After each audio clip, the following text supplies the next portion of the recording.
My copy of Wide Open Spaces, the Dixie Chicks record that changed everything, came from a gas station off Interstate 35, somewhere south of Dallas. $11.99. And I was not a country guy. I told everyone loudly that I wasn't a country guy. Then I played that disc until the plastic case cracked. I learned every harmony on the drive to work, alto part included, windows rolled all the way up so nobody at the light could hear me singing along. That was the strange thing about the Dixie Chicks in the late 90s. Even the people who swore they hated country owned at least one of their records and knew exactly where it was. For a few years there, they were the one act in America that everybody could agree on. And then, in the space of about a week, they became the one act a huge part of the country agreed to erase. This is the story of how that happened, not the part you've heard 100 times in a 10-second clip. The other part, the part about who actually had the power to make a band that big disappear and how quietly they were able to do it. Start with how big they really were, because the number is easy to forget now. By 2003, the Dixie Chicks had sold more than 20 million albums. 3 women from Texas. Natalie Maines out front, daughter of Lloyd Maines, the pedal steel legend who played on the records and whose family roots ran straight into the Texas country tradition, and the sisters Marty McGuire and Emily Robison on fiddle and banjo. Wide Open Spaces, then Fly, then Home. Sold out arenas. The kind of act a record label builds an entire year around. The man who ran Columbia Records at the time, Don Ienner, later described their standing in the business in 3 words.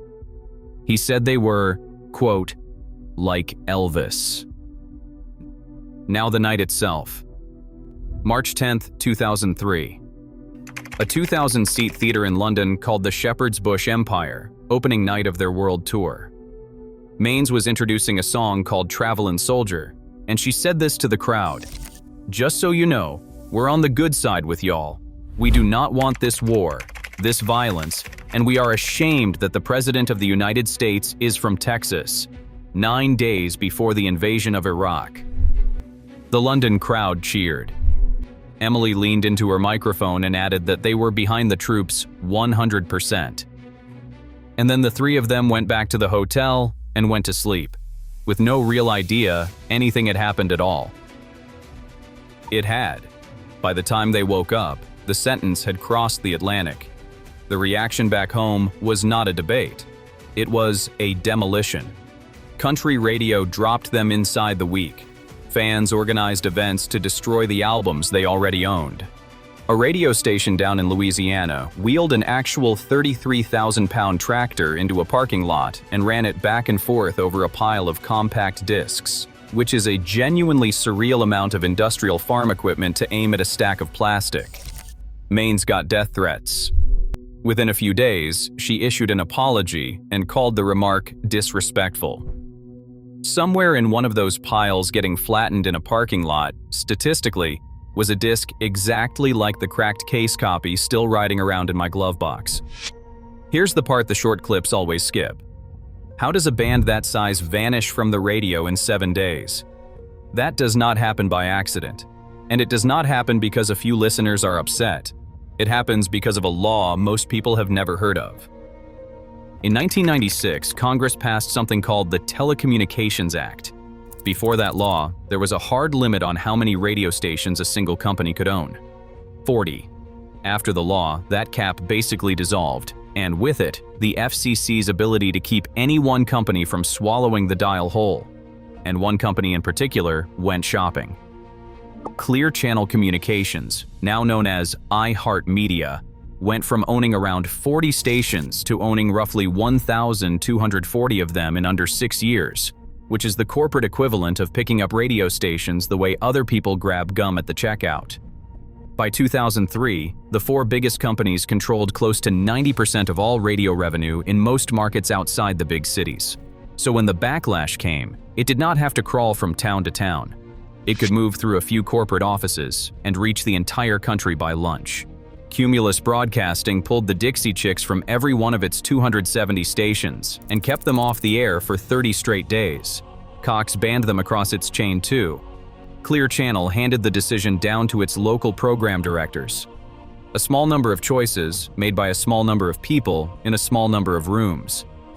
And a group that had sold more records than almost anyone alive was simply gone from the dial.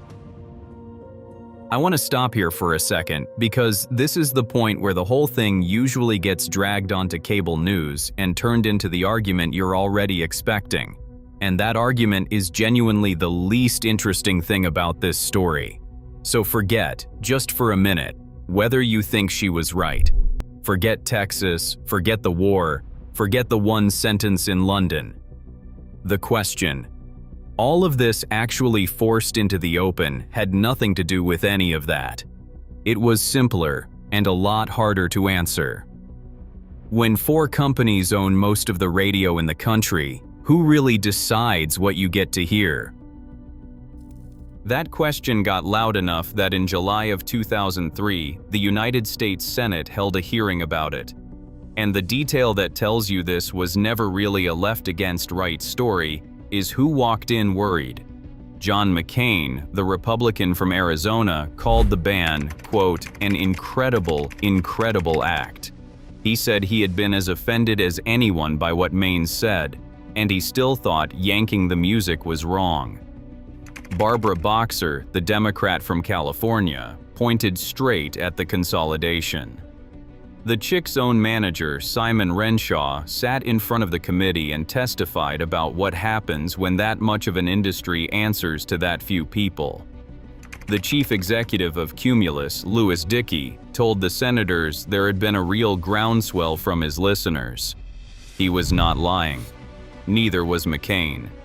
Both of those things were true at the same time, which is usually how the most uncomfortable stories work. And then the band did the one thing nobody scripts. They could have crawled back, apologized harder, recorded something safe, waited for radio to forgive them. They went the other direction entirely, defiant. In 2006, they came back with an album called Taking the Long Way, produced by Rick Rubin, the same man who made records with Johnny Cash and the Beastie Boys.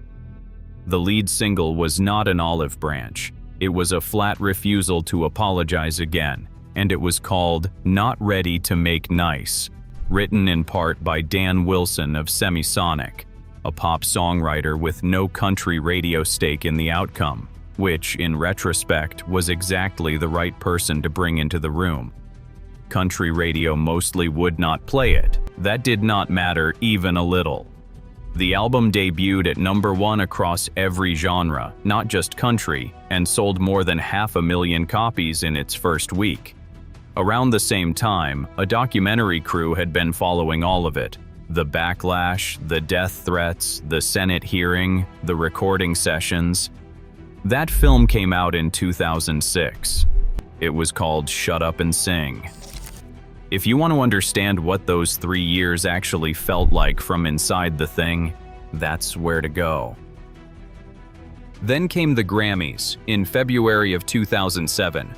The Dixie Chicks won every single award they were nominated for, 5 of them, including the 3 biggest trophies in the entire building, the ones that are not tied to any genre at all. Album of the Year, Record of the Year, Song of the Year. To this day, they are the only country act in history to sweep all 3. Natalie Maines walked up to the microphone to accept Album of the Year in front of the same industry that had spent 3 years pretending she did not exist, and she opened with 4 words: I'm ready to make nice. Years later, in 2020, they quietly dropped the first word of their name and became simply the Chicks. The same year they released Gaslighter, their first album in 14 years. A record that had nothing to do with asking country radio for anything. They stopped asking country radio to take them back. Somewhere in all of it, They had figured out that they did not need the dial anymore. I still have that gas station copy of Wide Open Spaces. The case is held together with a strip of tape now, and it skips on the third track every time. And whenever it does, I think about that parking lot in Louisiana, and the tractor, and the pile of the exact same disc getting flattened into the asphalt. Mine is still spinning. The ban isn't.